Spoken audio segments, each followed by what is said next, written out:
In the world of Monster Hunter, the main objective of the Hunters Guild Association is to uphold their four principal values: respecting nature, living in nature, prospering in nature, and crafting from nature. This is accentuated in the gameplay loop of being a hunter, hunting for the sake of upholding the ecological balance, or for the sake of protecting villages, and using materials gathered from monsters to further these goals. To this extent, the research and understanding of the monsters inhabiting this world is paramount to this continued coexistence of the people occupying these areas and the monsters. For the inexperienced, quickly identifying the monster and assessing its capabilities is the key preventative measure to avoid a catastrophe. Like foraging research papers that teach you what plants and mushrooms are poisonous, these monsters have certain characteristics that can be transcribed into icons to quickly gauge the species. It is these icons that are the basis for unseasoned hunters to find the target of their given quest. But as with our own world, the cultural perception of the monsters and the standardized iconography of the governing bodies dictate what these icons should convey and how. In this video, I will look at the evolution of these icons from an artistic standpoint and how it ties in with the game's art direction.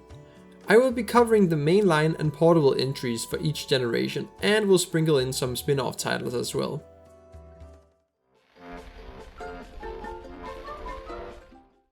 Representing the very bedrock of the series, we have the first and second generation of Monster Hunter games. They share the same icon set and canonically have similar themes and atmosphere. You play as a rookie hunter defending a humble settlement, be that Kokoto, Poki, or Jumbo Village. These towns are at the furthest outcrop of major guild headquarters and have little access to the newest research papers. At this point in the world, precious little is known about the more dangerous classes of monsters, which is represented through the Mesoamerican inspired rigid edges that block out the monster's body shape. As a baseline, let's look at Rathalos, the flagship monster of the franchise who appears in almost every game. The actual appearance of Rathalos is a classical take on the realistic flying wyvern, being bipedal with large wings. The icon instead melts together the wings and its spiked carapace back to create this curled appearance which conveys extreme danger. Its pose also represents the typical scenario in which you would find it, flying close to the ground or sleeping. The focus doesn't necessarily lie in representing the exact biology of the creature, but the general characteristics. Its saturated bright red colors and enlarged body parts instantly differentiate it from any smaller flying wyvern. This general design principle can also be seen on other monsters such as Diablos and Monoblos, dismissing its wings and putting it closer to the ground, with its devastating horn and tail case being grossly enlarged. Monsters characterized by how they use their environment is also highlighted, like Basario sleeping halfway in the ground, Plesioth being a Piscean wyvern out of their element on land, and Kesu being blind cave dwellers hanging from the ceiling using thunder to paralyze prey. The most dangerous class of monsters, the Elder Dragons, are outside the bounds of categorization, having unexplainable powers and being rarely seen. Most are considered urban legends and have unreliable icons, likely being derived from old rumors instead of contemporary first-hand accounts. Camellias and Yamasukami's alien appearance do not truly convey their shape, along with Kushala Daora and Lao Shandong's lack of distinguishing features fitting any stereotypical dragon. I have a soft spot for this style of iconography. It is very charming and leaves a lot of room for interpretation as to how the monster will actually look before you encounter it for the first time.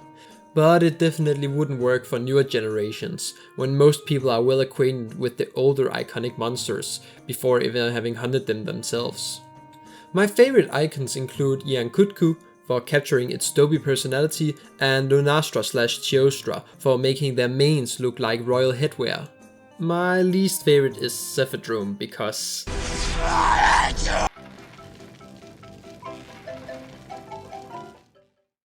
The third generation was meant as a soft reboot for the series, switching from the PlayStation to the Nintendo Wii.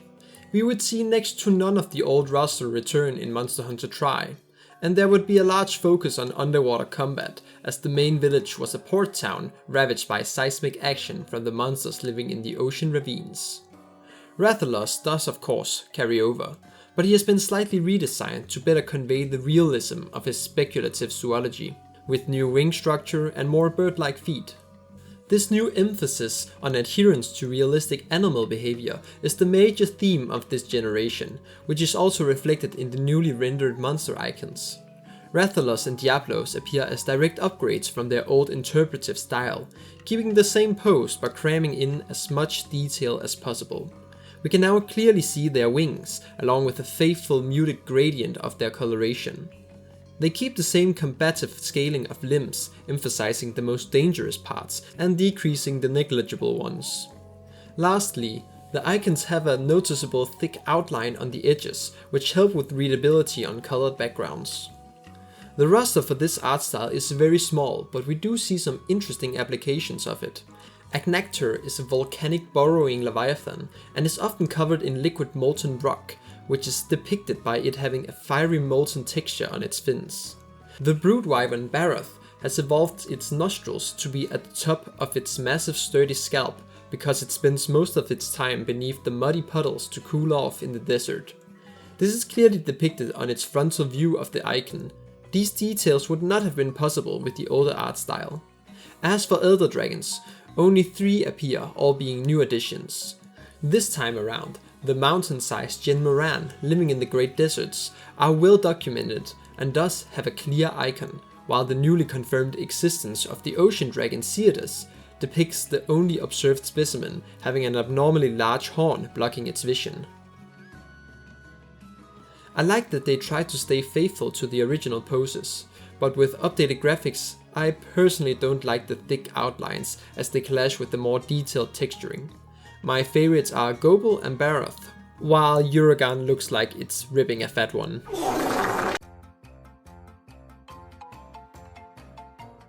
Usually portable versions or expansions of the mainline games use the same icon set, but Portable 3rd and 3 Ultimate would be released on handheld devices with lower resolution compared to the power of the Wii. This would require a new set of icons, which resulted in a total overhaul. Next to none of the icons would get translated to the new style, instead getting all new compositions. This style would return to a blockier aesthetic, but also become more cartoony. Vibrant colors, geometric shaping, and swirly patterns return. A monster like Devil Joe, whose saw-like spikes along its length were once fully rendered, but are now dotted lines. Its lighter underside has been marked with a vibrant blue. We also clearly see its tearing flesh from the hypermetabolism and muscle growth it possesses. Barath now has a side profile, instead showcasing it shaking mud from its body. Sadly, the forelimbs now make it look quadrupedal. On the other hand, Acnactor better shows its lengthy body by having it curl, but also loses its pronounced quadrupedal limbs that now look more like fins. I also want to highlight the way subspecies are depicted, being genetic variation of monsters due to geographical locations or mutations. They usually sport a different coloration or new elemental abilities. In earlier generations, this icon was either not updated or just had a palette swap. In these titles, however, the elemental difference is highlighted, being emitted from the monster, like Jade Barath's snow instead of mud and Baleful Giganox using thunder instead of poison. I personally don't like this more cartoony art style. Most monster icons got downgraded while others just have awkward poses or look too big. I do appreciate the consciousness of the more subtle details, and I think it worked for the portable installment, but not for the expansion of Tri. Although I understand the limitation of the low resolution of the 3DS. My favorites are the new Gen Moran, having a dragon ship beside it for scale, and Nibblesnarf, because it is surprisingly funny and accurate. But dear God. Look how they massacred my boy.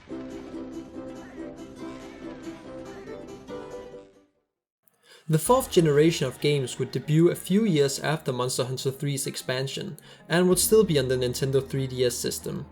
They opted to change the icons to a pixel art style, which would either keep the same pose as previous icons or totally revamp them. Rathalos and Diablos get all new icons that feature a broken up design that separates each body part with negative space and no outlines, as seen in the first generation of icons, although this time there are no superfluous details, instead only showing the body parts that directly impact gameplay, like breakable parts or especially long limbs.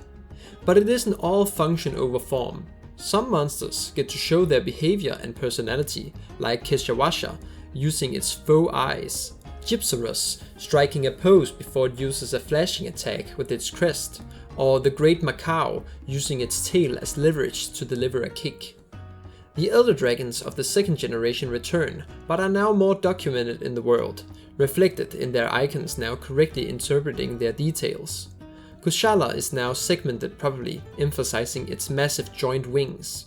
Camellias is more legible as a chameleon, and Teostra has become less mystified by toning down its regal appearance. This generation also standardizes how variant monsters are displayed, being regular monsters that have undergone a change in their life, resulting in different behavior or abilities. Previously, some monsters wouldn't have their icon changed, while some would, but now the Furious Rashang displays its permanent gold-maned enraged state, and the Savage Deviljho shows its uncontrollable dragon element flaring out from its wounds. Subspecies also get more individualized instead of being color swaps, getting changed anatomy or patterns. I think this is a massive upgrade from the previous handheld games. The pixelated look feels more cohesive and the redesigns convey the monster's appearance better than ever. The marriage between segmented blocky body parts, detailed textures and protrusions are perfect for this art style.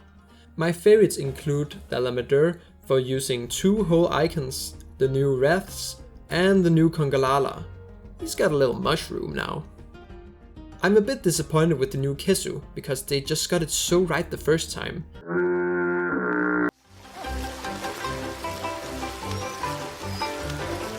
The 5th generation thrusted us into an expedition to the continent of the New World.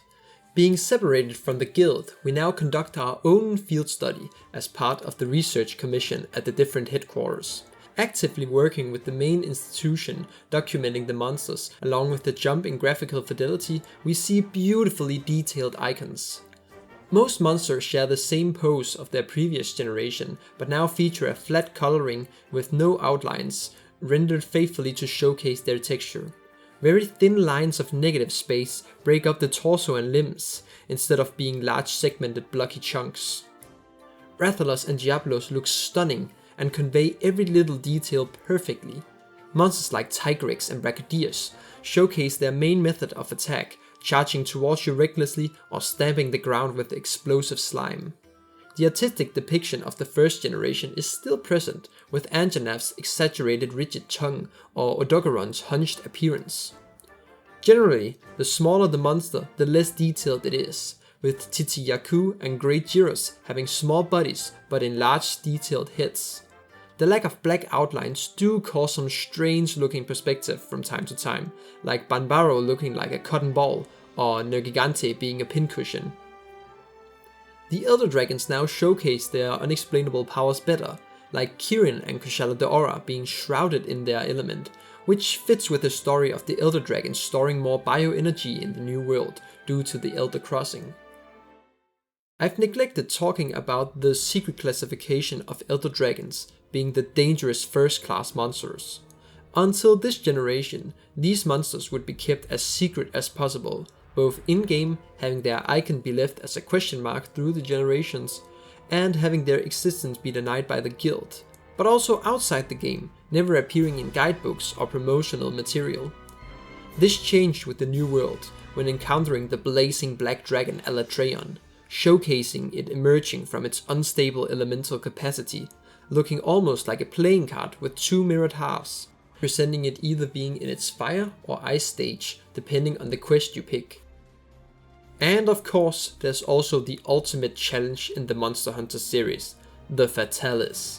Being more of a title than a name, literally meaning fated death, it once ravaged the kingdom of Shrade single-handedly and was never seen again, fading into legend. It was rediscovered again at the same castle, some saying it had never left, and the icon shows its storied conquest, with burning rubble and crumbling castles. These are bar none my favorite icons. Having such a big jump in graphics warrants the new highly detailed icons. Almost every monster got a huge upgrade. There are so many great icons, but I'm especially fond of the angry monkey Rashang, no longer being a head and pair of arms, and Bioturtus because he needs more love. He's the best Piscean Wyvern, I swear. Although I really dislike Legianus' icon.